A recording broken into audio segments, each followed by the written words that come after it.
thank you for coming on the show today, Ken. It's an honor to have you on, dude. So before we kind of get into a lot of the endurance athlete stuff, before we get into, who you are today, I want to go back a little bit and I want to talk about the young Ken Rideout.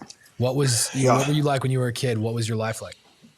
Oh, I was such a nice, happy kid. I got along with all my teachers. I was like, I don't know, I played quarterback in high school. I got along with everyone. I feel like, there's always, that's a difficult period in anyone's life of being accepted, feeling like, part of the in crowd, or are you not? It's just, it's a difficult stage of life. But, I tell people for context all the time, a week after I graduated high school, I worked as a guard in a maximum security prison for a few years while I went to college. And just for context on regarding my childhood, my brother, who's 11 months younger, and my stepfather were both inmates in that prison. Just to give you some idea of the situation I was growing up in. No one went to college. There were lots of junkies around, lots of negative energy, and I just spent while I was happy and very athletic. I played football and hockey in high school and in college, NCAA Division III football and hockey.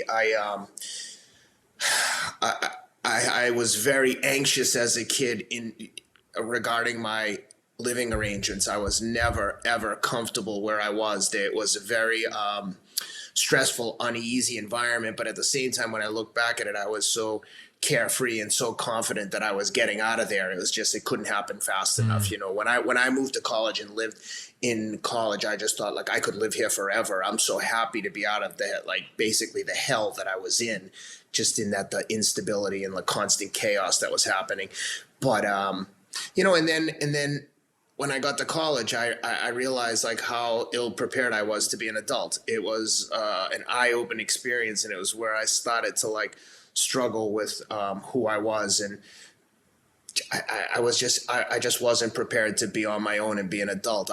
When I was around kids who were raised properly with nice families, and not that everyone was like this, but when I was around kids that were not from a similar background, like all the kids I went to high school with, it was hard for me to accept the fact that in my mind I'd been kind of screwed. I was like, man, people out here doing it the right way, and I just feel like I was kind of gypped of that opportunity as a child. And look, that's something that I have to deal with. I can't spend my life pointing the finger or worrying about, woe is me, I didn't get a good fair shake. But when at that stage of my life, it troubled me, and I realized man, I don't know, I'm just out of the loop with some of the stuff these people have been prepared for their as children, and and that led to eventually to drug use and for trying to find ways to fit in and cope. And when I eventually started using drugs, opioids in particular, I realized that wow, when I take these drugs, I'm kind of I'm cool with everything. Nothing is that troubling anymore. It was it was an escape from the turmoil and the anxiety that I was feeling about when really what I should have been doing was talking to a mental health professional, which eventually I figured out, but not after a little bit of pain. But maybe that was all a contributing factor to who I've become, and not that I've become who I want to be, but I'm moving in the right direction. Yeah. And what were some of the lessons that you took out specifically from working in the prison? You don't want to go to jail. You better handle your business, man. Not only do you not want to go to prison, but you don't want to work in a prison. That was literally the worst job that I've had. I've done everything through high school and college. I was a roofer, a landscaper, you name it, I've done it. And that job working in the prison was an eye-opener. That's what really got me to start focusing on my education, getting out of school, and starting to really think about what I wanted to do professionally. I had never given an ounce of thought to what I wanted to do. I thought, I'll be a probation officer or a cop or some kind of civil service job. I fell into that trap of the simpletons I was around where like, oh, you get good benefits and this and that. I'm like, benefits? Like, dude, that shouldn't be your motivating factor for wanting to take a job. Nevertheless, that was the biggest lesson I learned was like, I don't want to be around these people. I don't, this is a horrible, horrible place, horrible people. Yeah, it was an eye opener to say the least. Yeah. Yeah. That's so what, when you got to college, you mentioned that was something that you had to kind of like break that shell of, basically you woke up and you're like, whoa, shit, there's a bunch of people around me and they're all, in varying degrees have kind of their stuff together.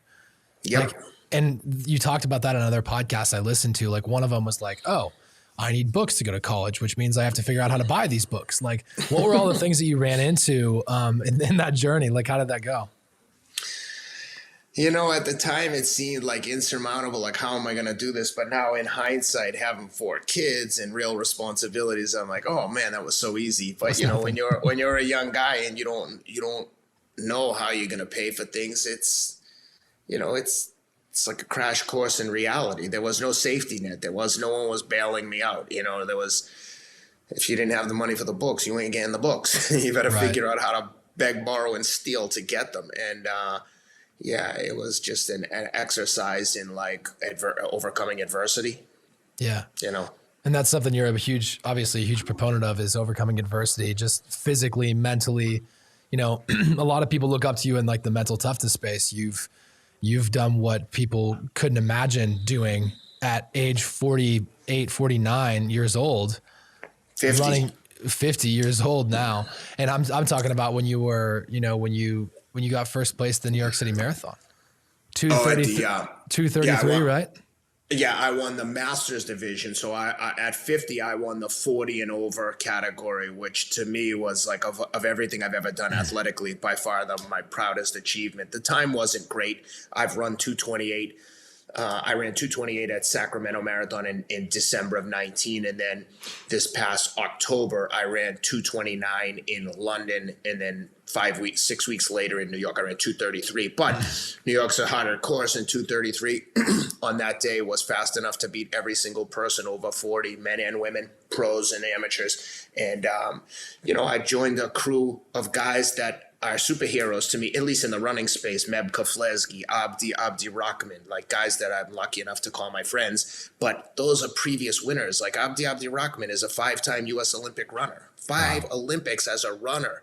Wow. Meb Keflezighi, silver at the Olympics. He won Boston and New York, and he won the Masters division. And now I have 2.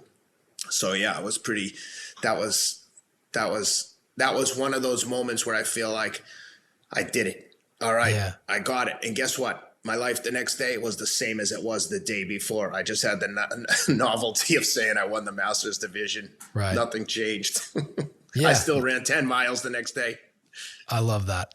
And I want to get into that a little bit of how your past built the person that you are now, because in this show, a lot of times when we find out, it's those moments that shaped us when we were young. It could have been something that happened when you were in your teens or early 20s, like something like snapped, something bad happened, something big happened to you.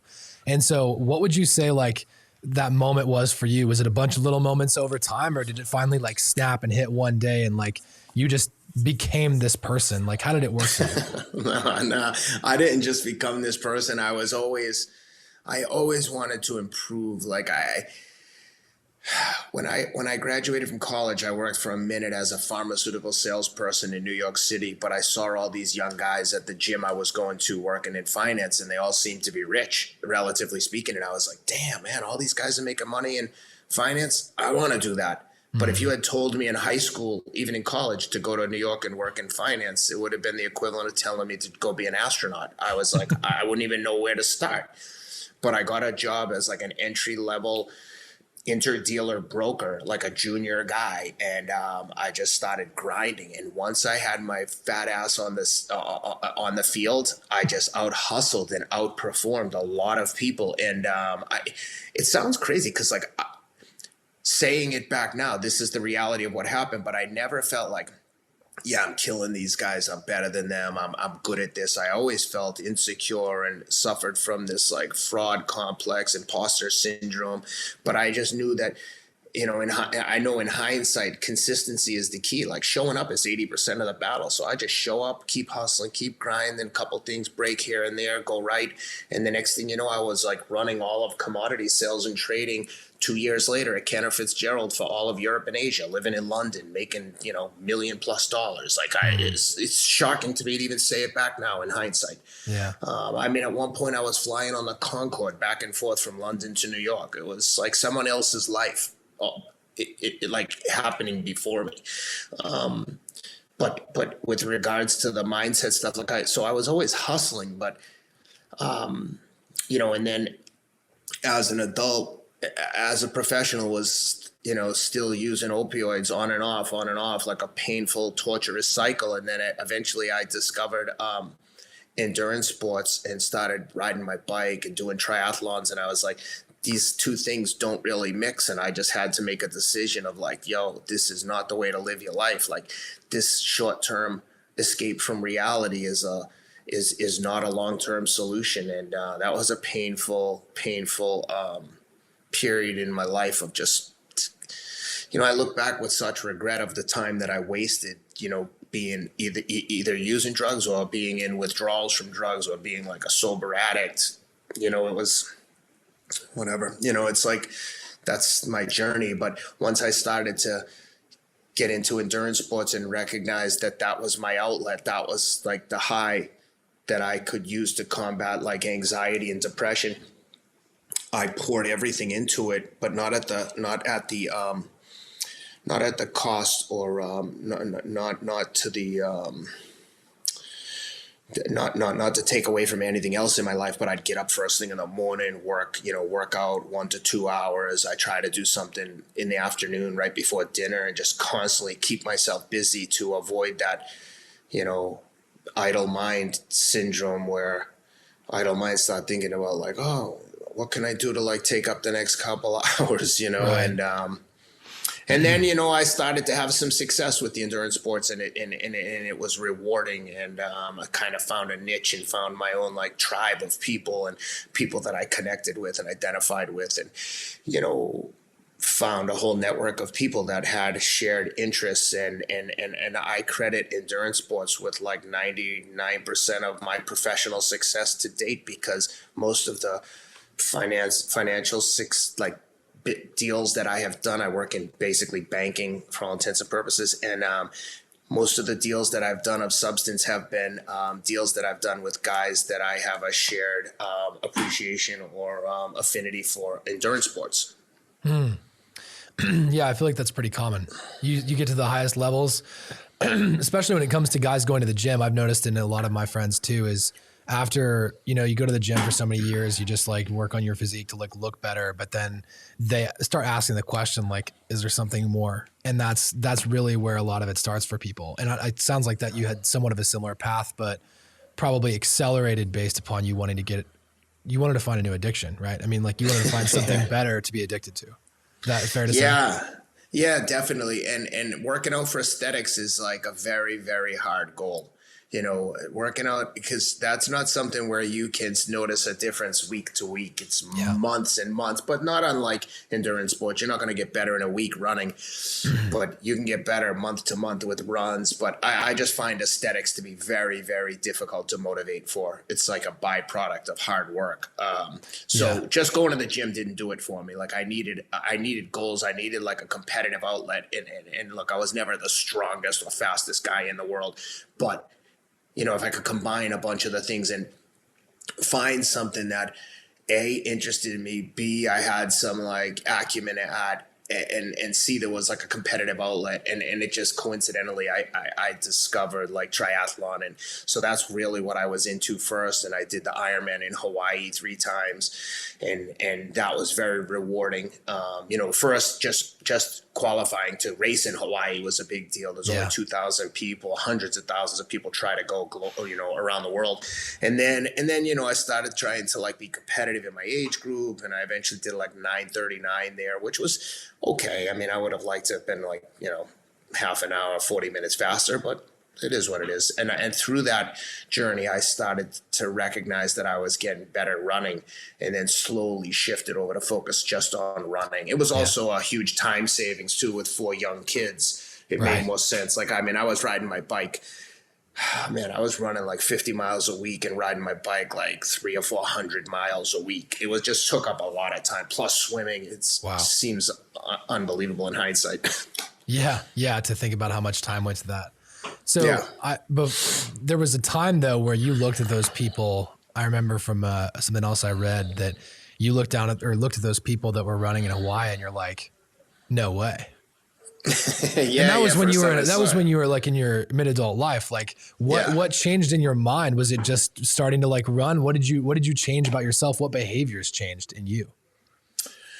Once I saw them and thought that it was something that like seemed inconceivable, then I started to look at myself like, if they can do it, why can't you? And then it's like anything, you're like, if that guy's 40 and can run a marathon that fast, why can't I?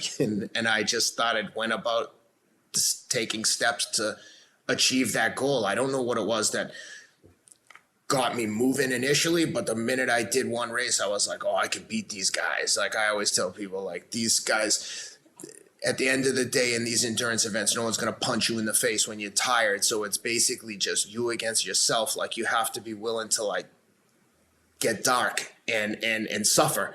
And that's the reward, is like knowing that you can go to that place and suffer and be confident that you can do it on a regular basis. It's not easy, and the process takes time, and it's not always enjoyable, but no one's ever like gone to that place and then regretted it afterwards. No one's ever done a hard workout and been like, oh, I wish I didn't do that. So I remind myself of that. And as you get experience, you're just like, okay, I've been here. We know what's coming. This is happening. Let's go. What's your inner dialogue like when you're 22 miles in and you're just like dead? Like you think you have nothing left, but deeply internally, you can finish. What's kind of going through your head at that point to make you push through? Yeah, man. This isn't a kid's show, is it? No. No, my attitude is like, these guys, I'm going to kick their asses. I'm going to kill you. I'm going to kill you. And then as soon as I'm done, I'm like, oh, great race, dude. I love y'all. Good job, man. And my wife always laughs because she's like, you're such a dick before the race starts. And then I see you like you're everyone's best friend after the race. I'm like, hey, before the race, I'm like, yo, we're fighting. This is the closest I'm going to get to a fist fight. So let's go. Yeah. So I don't know that that's what everyone should do, but that's the process that works for me. I like use it like that. Someone's trying to like beat me at anything. I'm like, you're not beating me. Yeah. I'm beating you. Right. Yeah. It's just, you're tapping into your alter ego at that point. Do you have like Race Ken? Do you have a name for Race Ken, or what do you do? Nah, my wife would probably say I'm always like Ken the Dick, but I like to think that I'm like a nice, I'm a very fair person. But I don't have an alter ego. No, I think I'm the same person all the time. I'm just like, the same person that can be kind and gentle can also be like extremely, extremely competitive and aggressive, but not outside of the bounds of fair play. I pride myself on being very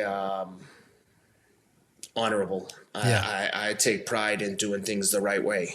So when you were in the corporate world, you started off in an entry-level position.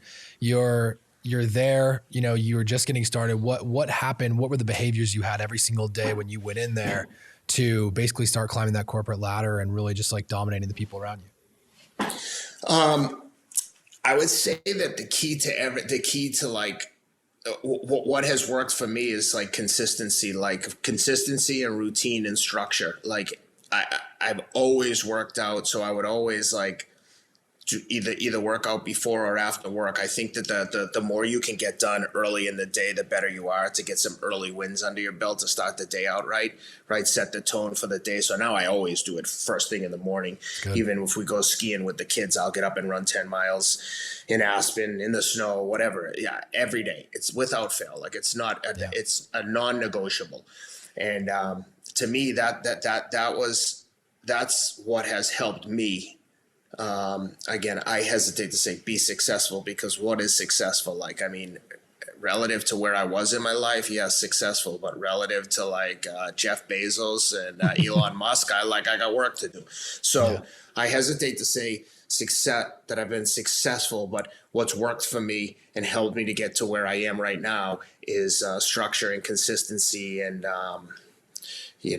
work ethic. It's just like don't negotiate with your personal goals. Like if you have goals, like I don't know, I can't stress this enough, but like all of us, we have one main responsibility that trumps everything, including your spouse, your children, your job, everything. If you don't take care of your health, mental and physical, you're useless to anyone.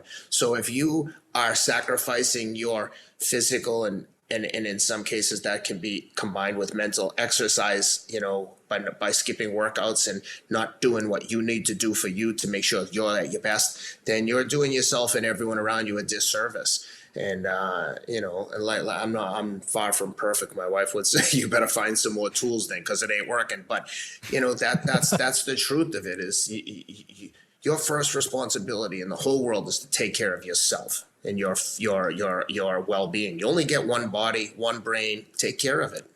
Yeah. That's good. So what do you think our listeners need to do to cultivate more mental toughness?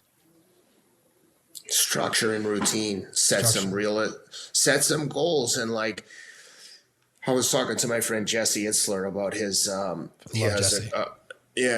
Actually, he was just texting me. He has a company called All Day Running, and we were talking about some of like the ethos or mission statement of the brand. And I said, one of the things we were talking about is that, to be part of the team or club, you should want to get better. You don't have to win a race. Maybe you can't run a mile. So maybe your goal is like, I'm going to walk 1 mile today, and then tomorrow I'm going to try and run 400 meters and walk the rest. But if you're not constantly trying to get better, you're going to end up going in reverse. Like, that's just how life is. Like, if you're not on the gas, you're slowing down. And traditional thinking would tell you that you shouldn't be getting faster at 50 years old, but I've run a faster race every year for 15 years since I started this endurance sport journey. So, my suggestion to people is to like suspend their belief in what's the word? Conventional wisdom.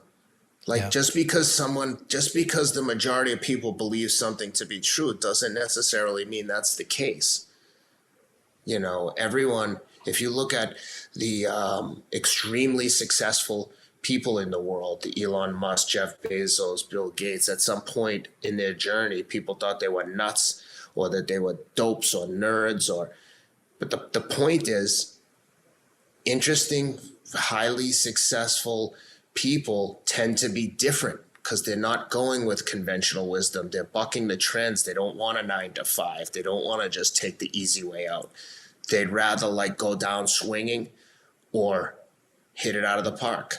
Mm-hmm. They don't want a single or a double. No, never. What other things did you notice when you were, being friends with somebody like Jesse Itzler, like, what other common threads do you notice among people at that level of success, financially, running, endurance athletes? Like, what do you notice besides routine and structure? Because I guarantee that's the first thing, right? They think and have the same dreams and thoughts as everyone else. The difference is they're not worried about what anyone else thinks about them. They're going for it. They're taking shots. They're not living like, the adage, like you won't score on 100% of the shots you don't take. I feel like someone like Jesse, you have an idea, he acts on it. You have a cool thought, he says it. And that's what I've tried to do. Obviously, I would do anything to have a percentage of the success Jesse has had financially and personally. He's a good person. He's a good person, and I think that that's probably the nicest compliment you can give to someone is to tell them that they're a good person, because, like, we're all here for a very short period of time, and if you ask people on their deathbed what they're most proud of. No one is going to say that they had a diamond Rolex or some other bullshit about their cars. No, they're going to talk about the relationships and the people that they've had in their lives and the way that they've hopefully made other people feel and the way people have made them feel. That's the stuff that's important, is like making people feel good and making yourself feel good about the way you've conducted yourself. That's good. That's super good. I had an opportunity to watch him speak on stage at the Arte Syndicate, if you're familiar with like Andy Frisella and those guys. And one of the biggest things that I took away from him specifically, as we're talking about Jesse, was how is your brownie different? Like, how can you differentiate yourself in the market so you can actually stand out? I'll never forget like his story that he told me. He had like a 4-H bakery story or something like that. And it like just completely shook him when he realized that everyone else's brownies were all the same. And then there was somebody that stood out and they took most of the money that day or most of the awards. And that really shook me. So what's right now with your career? How are things headed right now? I mean, you're obviously still kicking ass in the financial world. You're absolutely crushing it in the running game. I mean, you're an absolute stud endurance athlete, and at the peak of your physical performance. Where do you want to go from here? I want to just keep getting better. I love winning races. To me, winning a race is like, I mean, short of winning a race at the Olympics or winning like a middleweight world title in boxing or UFC, it's the closest thing I'm going to get. So, I'm going to run the Atlanta half marathon in February. So if anyone's listening and they want this smoke, come and race me in Atlanta. I think also by stating your goals publicly and doing shit like that, like I'll post stuff like that on Strava and Instagram occasionally, like, hey, who thinks they can beat me in a race? Not because I'm a dick, but because I'm so scared that good guys are going to show up. But by publicly proclaiming like who wants me, it's almost like I'm making all my worst fears come true so that I can deal with them head on. It's like boxing. It's like boxing. The first time I went to a boxing gym, why did I go in there? Because I was so scared of the thought of getting in a fight in front of a bunch of people that I was like, nope, I don't want to be prisoner to this fear. I'm going to go get in there. Even a normal person would be like, are you crazy? If you're that scared, don't go. I'm like, nope, everyone's scared. If I can get over this, then maybe I can deal with other adversities in my life, but never with a macro plan, but just like in the short term, like, oh, I just realized how afraid I am of that. So now I'm going to do that. And I don't really want to, but there's two personalities, like alpha and beta voices in your head that are like combating with each other. Like, don't go, we're scared. And then the alpha's like, F you, we're going, toughen up. That's like a constant dialogue in my head. In that narrative in some fashion, like, please don't do this to us. F you, we're going. It's a constant. It's like, it happens to me on an almost daily basis. I don't want to call that guy. Stop being a pussy. Get on the phone. Like, we got to get this over the finish line. So I think that's a common theme for everyone. And when you realize what's happening, if you can be conscious of that, you can address it. It's that when you are subconsciously blocking that alpha from engaging with the beta, is like you're leaving yourself in a vulnerable position to let a beta control you. Who the f wants to be a beta? You know what I mean? Yeah. 100%. When was the first time you stepped in a boxing ring? Oh, when I was in high school, I think. Yeah. And I was a kid. I didn't know anything. Was it consistent all the way through until like now? Are you still stepping in? Like how involved are you? No. I mean, the last time I boxed, I took my son, who was probably 6 at the time, down in Santa Monica to the Churchill boxing gym to work with professional fighter Mike Lee. Was going to train him up a little bit. He was a little kid. And Mike / Lee was training him for a fight against Caleb Plant.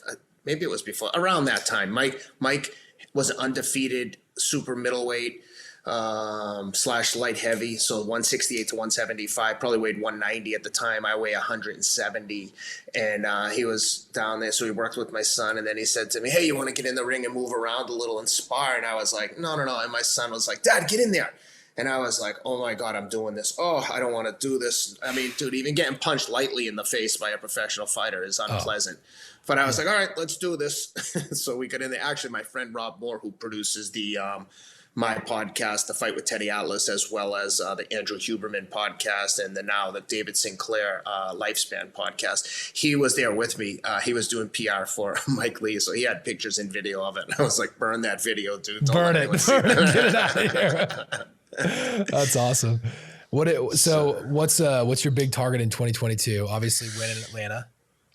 What other targets you got? Atlanta half, and then I just I literally right before we got online here, I registered for the Boston Marathon in April. I've been like one of the kind of novelties or niceties of winning races and having some recognition for that is getting access to like get into these races at the last minute. So the elite athlete coordinator at Boston was nice enough to send me an entrance. So I just registered for Boston. I'd love to win my age group there. I mean, I'd love to win the Masters there, but that's a stretch. I mean, I wouldn't have thought that I could win the Masters in New York, but bottom line is I'm going to win it or die trying in Boston in April. So that's really, as of today, that's the next big goal.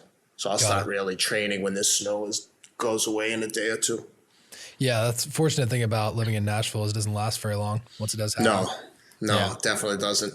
So when you're ramping up for that training, how many miles a day are you running like leading up to that, say like a month in advance, 2 months in advance?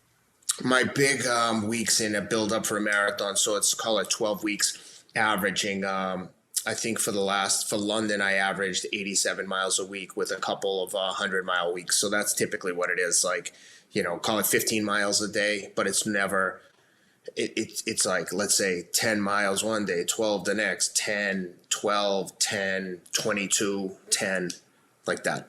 Gotcha. And they're all very structured. Yeah. Never going over that 22, 23, I'm guessing though. I think in the build up for London, I did 124-mile day. Yeah. But there's no rhyme or reason, but 22 is kind of the sweet spot in terms of longest. Yeah, makes sense.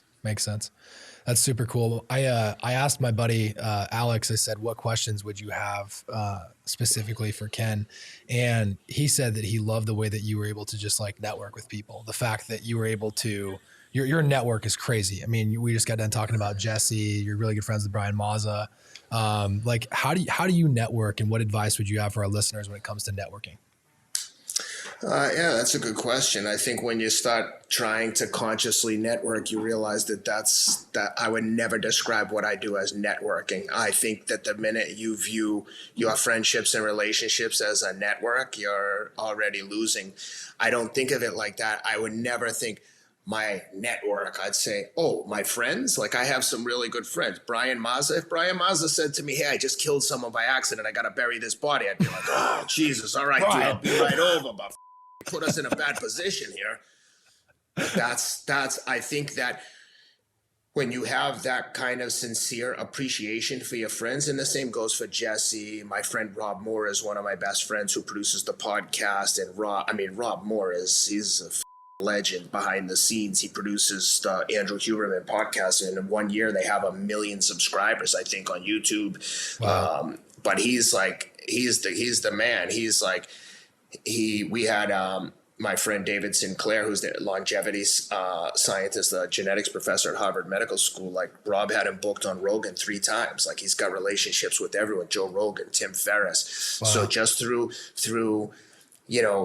listen, I tell people all the time, whatever you're into, be the best at it. If you're a golfer and you love golf, be a scratch golfer, because I guarantee you the other dorks that are into golf, they want to hang out with the best golfer. If you're going to be in running, the running nerds will want to hang out with the fastest runner. If you want to lift weights, be the biggest musclehead in the gym. And for the hour you're in the gym every day, you'll be the coolest guy anyone knows. Yeah. And like I said, I credit running with like 99% of all my success because I've connected with like-minded people. I wouldn't know Brian Mazza if I didn't run. I wouldn't know Jesse Itzler if I didn't have success as an endurance athlete. They invited me to do his 29.029 event through friends of friends, and his partner, Mark Hodelick, who ran that 29.029. Those guys they're like-minded guys. So when I met them and meet new people, it's like there's so much connectivity and synergy in our way of thinking, because they're doing things that I'm doing, and there's like a mutual respect. And I also pride myself on being a good friend. If we're friends and you need me to do something, like Brian Maz is a perfect example. This guy is like selflessly introduced me to like the editor of the Men's Health. He's like, they should do a story on you. I'm like, I could never call Men's Health and be like, you should write a story on me. But of course, in my head, I'm like, oh my God, could you imagine such an honor to be in Men's Health? Brian's like, yeah, I'll introduce you to the guy right now. I've been on the cover twice. Like, that's like the kind of thing that I'd like to think that I would do for friends. And you know what I mean? And those are the kind of people I'm attracted to. I always think of myself as a bit of, like I said, imposter syndrome or fraud complex. I don't know. I'm telling you, I'm so honored and appreciative when people want to talk to me about who I am, because I think that part of what makes me who I am and makes me want to excel and achieve some successes that I never feel comfortable. Like, I'm not necessarily like happy with my station in life. I feel like I can always be doing better. And that's part of my own journey and struggle, is learning to enjoy and appreciate the moment, and kind of like, what's the guy's name? Tolkien, the Power of Now. I'm spacing on the author's name, but I'm trying to like, this year is like, I told my wife, I'm really going to try and focus more on now appreciating the moment and kind of appreciating some of the work that I've done. But it's very, very difficult, because I think that the minute that I start appreciating what I've done and getting comfortable, is then I'm like not on the gas trying to like get to the next level. Yeah. You know what I mean? Absolutely. Yeah. It's not wanting to stop and smell the roses out of fear of what that'll do to you. Yeah. Yep. Slow you down. Understood. So I got a couple more questions for you, but before we get into those last questions, I want to give people an opportunity to find you. So what's the best place you'd send somebody right now? Is it to your Instagram, or is it to your website? Where would you like to send people? Yeah, Instagram, anything. I don't care. Yeah. I'm not necessarily actively trying to grow those things. It's nice when people follow along, and but again, it's like networking, I guess. If it feels like you're trying to grow your social media presence, it kind of becomes inauthentic. And yeah, look, I mean, candidly, I love to have a gazillion people follow me. It makes me feel good about myself, but really, what does it doesn't really mean anything. But I will say, when I get comments and messages from people that somehow something I've done inspired them or motivated them, it does make me feel good. And I try to engage and respond to everyone that sends me messages, because like I said, I'm so appreciative that someone cares or pays attention. It does fuel me to like want to do better. Yeah, that's good. That's good. If you, so what books, I always like to end with a couple of these. So what books would you recommend somebody go read if they wanted to just honestly build up the mental toughness, start thinking like you do? You don't think like everybody else. You may think that like you're super like humble dude. You're like, oh, shucks me. Like, I'm not where I want to be, but like, you're an absolute savage. Like, you're a beast. So what do people need to do? What books they need to read, in your opinion, to like cultivate that, if any books at all? No, I hate to break the news to them, but everyone knows exactly what they need to do. It's just a matter of if you're going to do it or not. Mm-hmm. Like, you know what you need to do.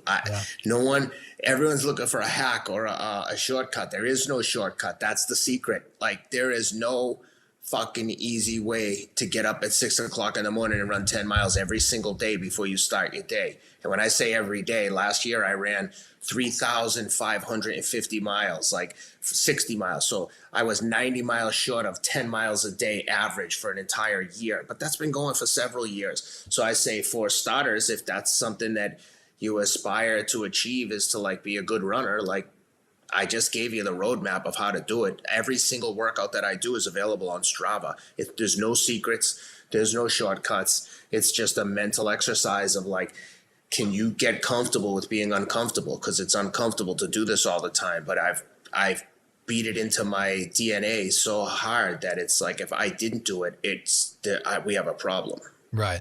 You would be like red alert at that point. Yep. Something's wrong.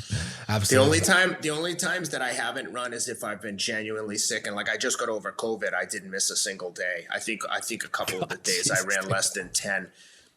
But it's just, it's not to be I don't do it for anyone else. It's like, this is just my station in life. It's what I have to do to be who I am. And like I said, maybe that's not even the right way to do it, because I don't have everything figured out. There's a lot of things that I'm doing wrong. I could be a much, much better dad, a much better husband. There's a million things to improve on. But I know one thing: if I don't do those runs, I'm even worse version of myself than I am today. So yeah, it's good to know that. Knowing that about yourself, though, is so powerful. You can actually tap into it, fix whatever is broken. It's just kind of like start off the day the right way, and then everything else is easier from there. Yeah, and I'll tell you this though: for a long time, I thought, well, I know what's wrong with me, and like, so therefore you should accept it. That would be my argument, like to my wife, for instance. And in time, you realize, like, just identifying the problem and not doing anything about it, you don't get bonus points for being able to be like, yeah, I'm an asshole, so deal with it. Like, no. You have to take steps towards improving once you acknowledge what you're doing wrong. You know what I mean? So it's like, yeah, I know what I'm doing wrong, but like, can I fix it? And listen, I struggle with the same things everyone else struggles. I just don't struggle with the ability to make myself physically fit. Other than that, I'm just like everyone else. Insecure, shallow at times, buzzard, trying to get by. Buzzard. I love it, man. I love it. Last thing I'm going to ask you, if you could go back and give your 21-year-old self some advice, what would you tell that young man today? Oh my God, if I could go back when I was in high school, I would have said, go to the military academy, sacrifice the party time while you're in college, and like get that education and discipline that everyone needs, or that most people need, that I needed. And I would do anything to go back in time and have gone to Naval Academy or West Point or Air Force, and just gotten that discipline early in life. Those college years were very difficult for me. I was like a ship lost at sea. It's sad. It honestly, I hate reflecting on college. It's like, it could have been so much more than it was. And I fucked it up. I wasn't ready. And I have no excuse. And it's like a huge bone of contention for me. It's like a huge source of regret. I just wish to God that I had some mentors or examples of winners in my life that could have pointed me in the right direction. I accept all responsibility. Don't get me wrong. I'm not making excuses, but I just wish someone had told me that was a viable option. And by the time I realized that I was kind of in the workforce, and I wish I could have done that. I mean, I pray that my kids will like look into that as an option, but that's the kind of life and situation that you can't make someone else do. They have to genuinely want it, or they'll never succeed there. But I've tried to tell my 3 boys that that's an option out there that they should be aware of and consider strongly. I have huge admiration for anyone that is willing to give up that part of their life, the partying years of college, which can be tremendously fun, but to commit themselves to a bigger cause is an admirable task that I wish I had undertaken. Yeah, man. I 100% agree with you in the sense that it's very honorable. And just something like it does build incredible discipline. The people that I know have been through that, and not specifically in an academy, but just that went into the military in general, they walked out with something special, something unique. And I've often thought of that as well. I would have fit it. I just kind of think back and I'm like, I really would have fit in there. I feel like that would have made sense for me, but nevertheless, here we are today, and we only got today and onward. Right. So that's good, man. Do you have any parting pieces of advice for our listeners? They're primarily business owners or people that want to be business owners. They are really just like people that want to become a better version of themselves. So any advice you'd give them as you sign off here? Love to hear it. I mean, we covered a lot, but I would just say, with regards to like the question about the book, is like, look, you know what you need to do, man. Make yourself proud.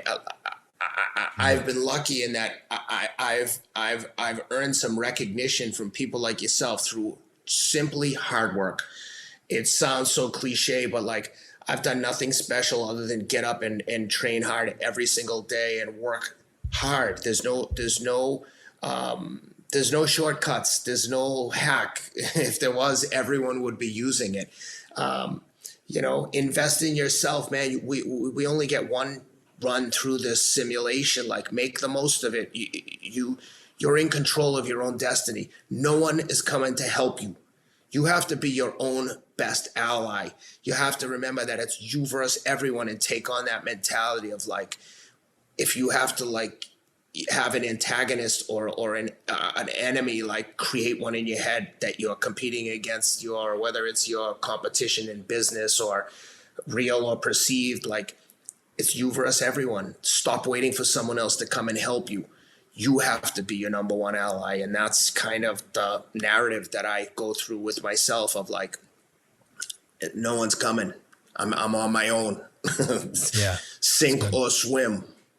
It's good. That's good, man. That's a perfect way to end this episode. So Ken, I just want to say thank you for your time today and for hopping on and just dropping wisdom bombs all over us today. That was good, man. And I'm definitely going to be keeping up with you. Best of luck in Atlanta and in Boston. And just thank you, man. I really appreciate it. Thank you, man. Again, I'm super appreciative that you were interested in talking to me, and I hope your fans enjoy this. And I'm on Instagram. If anyone wants to talk to me, I'm readily available. If I can help anyone, I'm happy to do it. Amen to that, brother. Have a great rest of your day. That'll do it for us here, folks. Keep striking. Thank you, brother.